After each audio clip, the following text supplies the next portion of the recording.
मंडळी, तुमच्या घरचे दोडक्याची भाजी खाण्याचा कंटाळा करतात का? चला तर मग अशा पद्धतीने करून बघा, त्यांनाही खूप आवडेल. तेल गरम करून घ्यायचे, मोहरी घालायची, कढीपत्ता, आले लसणाची पेस्ट घालायची, हळद, मीठ, मसाला घालायचा आहे, परतून घ्यायचंय सगळं.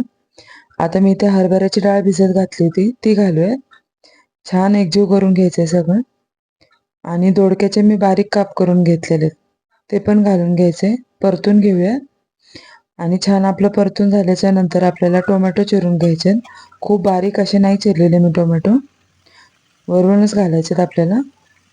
आता सगळं परत एकदा परतून घ्यायचं आणि कसुरी मेथी घालायची त्याच्यामध्ये, आणि आपल्याला ते झाकण देऊन शिजवून घ्यायचे. तर अशा पद्धतीने तुम्ही दोडक्याची भाजी करून बघा, घरच्यांना नक्की आवडेल.